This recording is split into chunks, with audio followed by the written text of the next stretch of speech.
Applying evidence. Memory techniques based on research. अगर हमें memory research ने इतना कुछ बताया है और इतना स्टडी किया गया है, तो अब देखना यह है कि उस इंफॉर्मेशन को हम किस तरह इस्तेमाल करें जो रिसर्च से मिल रही है, जो एविडेंस मिल रही है, ताकि हम फ़ायदा उठा सकें कि हम अपनी अपनी इंफॉर्मेशन जो हम स्टोर करना चाहते हैं अपनी मेमोरी में, वो हमें अवेलेबल हो। हम अगर अपनी याददाश्त को इस तरह इस्तेमाल करना चाहें कि जो मालूमात हमें मिल रही हैं वो मालूमात हमें दोबारा बाद में याद आ जाए, तो उसमें एक्सपेरिमेंटल साइकोलॉजी कैसे हमारी मदद कर सकती है। पहली बात तो है कि डीप प्रोसेसिंग, मीनिंग और यूज़ ऑफ वर्ड्स। ये हमने पहले भी रिहर्सल में पढ़ा है कि अगर आप लफ्ज़ों के मतलब या उनको कैसे इस्तेमाल किया जाता है, इसको उस वक़्त दोहराएं, उस पे फोकस करें, तो वो डीप प्रोसेसिंग होती है और वो लॉन्ग टर्म मेमोरी में ज़्यादा रहती है। फिर किसी कॉन्टेक्स्ट में प्लेस कर लेते हैं, किसी लार्जर कॉन्टेक्स्ट में, कौन सी जगह थी, हो क्या रहा था, या किसी और स्टोरी का हिस्सा बना देते हैं। लॉन्ग टर्म मेमोरी में भी पेग्स या खूंटियाँ होती हैं जिनमें आप अपनी स्टोर करने वाली चीज़ें हैंग कर सकते हैं। और अगर आपने उसको ऑर्गेनाइज इस तरह किया है कि आपने ऐनक को रखते हुए इमेजिन कर लिया है, तो हम इसको मेमोरी के पेग्स भी कहते हैं कि वो कहाँ पे हमने चीज़ स्टोर की है। और रिट्रीवल क्यूज बहुत इंपॉर्टेंट होते हैं। Recall, retrieval, retention. रिटेंशन है स्टोर हुई हुई है, रिकॉल ये कि उसको आपने याद करना है, और रिट्रीवल उसको वापस लाना है, स्टोर में से निकालना है। तो इनकोडिंग का बहुत रिट्रीवल से ताल्लुक है। रिसर्च ये शो करती है कि इनकोडिंग से रिट्रीवल पे बहुत असर पड़ता है। बेसिक आइडिया इन सारे एक्सपेरिमेंट्स का ये है कि इनकोडिंग कैसे की जा रही है, और ये मेजर करते हैं कि रिट्रीवल यानी मेमोरी प्रोसेस जो है वो किस तरह कोडिंग से रिलेटेड है या इन्फ्लुएंस होता है। मसलन अगर आपको ये कहा गया कि चिकन का लफ्ज़ याद रखना, तो आप इस तरह भी याद रख सकते हैं इस जुमले को इस्तेमाल करके, शी कुक द चिकन, या ऐसे भी रख सकते हैं the great bird swoop down and carried off the struggling chicken. इन दोनों जुमलों को एक दफ़ा पढ़ लें। मेरा सवाल ये कि इन दोनों में से किस सेंटेंस के लिए आपकी मेमोरी ज़्यादा विविड थी?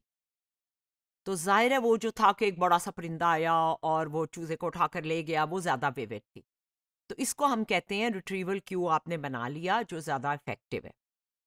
फिर वर्ड्स को किसी कॉम्प्लेक्स सेंटेंस में करें सिंपल सेंटेंस की बजाय। तो जो दूसरा सेंटेंस था वो ज़्यादा कॉम्प्लेक्स था। उसकी वजह ये होती है कि जो कॉम्प्लेक्स सेंटेंसेस होते हैं, बड़े और ज़रा पेचीदा जुमले होते हैं, उनमें कनेक्शन ज़्यादा बन जाते हैं। तो मेमोरी में जितने कनेक्शन बने, उतना ही ज़्यादा वो आपके लिए बाद में याद आनी आसान हो जाती है। फॉर्मिंग विजुअल इमेजेस, इस एक्सपेरिमेंट यानी पेयर एसोसिएट लर्निंग में दो वर्ड याद करने थे उन्होंने, दरख्त और किश्ती, यानी बोट एंड ट्री। तो उनको कुछ लोग रिपीट करते रहे, बोट ट्री, जबकि कुछ लोग जो हैं उन्होंने उसके साथ एक विजुअल इमेज बनाया। तो हम देख रहे हैं कि जो इमेजरी ग्रुप है, उनका जो स्कोर है वो इस दूसरे से कहीं बेहतर है, जो रेपिटेशन ग्रुप था। फिर वर्ड्स को अपने से भी लिंक कर सकते हैं। मेमोरी तब इम्प्रूव होती है जब हम इनकोडिंग करें सेल्फ रेफरेंस इफेक्ट के जरिए। यहाँ पे भी लेफ्ट पे क्वेश्चन था, क्या ये लफ्ज़ आपको डिस्क्राइब करता है? एक सवाल ये भी हो सकता है कि क्या ये लफ्ज़ किसी और लफ्ज़ से राइम करता है? जैसे हैप्पी का वर्ड है, आप कहते हैं क्या हैप्पी स्नैपी से राइम करता है? क्या हैप्पी आपको डिस्क्राइब करता है? तो जब उनको अपनी ज़ात से रिलेट करके सवाल पूछा गया, तो आपको ये जो ग्रीन में नज़र आ रहा है डिस्क्राइब्स यू, इसमें लोगों की मेमोरी सबसे बेहतर। फिर इंफॉर्मेशन जनरेट करें। अगर हम इंफॉर्मेशन जनरेट करने के लिए ट्री बना लें इस तरह का, जैसे मिनरल्स हैं, तो हम मिनरल्स में स्टोर्स और मेटल्स कर दें, उसमें रेयर, कॉमन और एलॉयज कर दिए, ये ऑर्गेनाइजेशनल ट्रीज कहलाते हैं।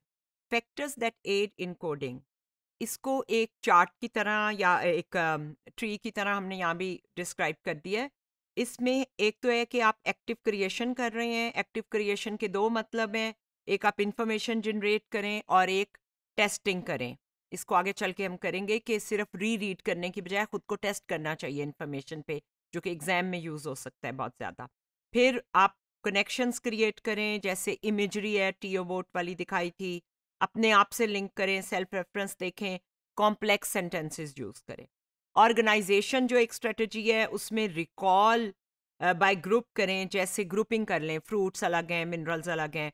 फिर एक ऑर्गेनाइज्ड तरीके से उसको करें, जैसे ट्री का एक्सपेरिमेंट है कि उसको आप ऑर्गेनाइज कर लें एक ट्री की तरह, और मीनिंगफुल फ्रेमवर्क बनाएं। रिट्रीवल क्यूज में प्री रिकॉल की बजाय क्यूड रिकॉल के कोई हिंट या क्यू आपने किया हुआ है। मैचिंग कंडीशंस अगर हो, जहां आपने याद किया था, इनकोडिंग की थी, वहीं पे रिकॉल बेहतर होती है, यानी दोबारा वहीं पे जाएं तो वो रिट्रीवल बेहतर होता है जिस जगह बैठ के किया था।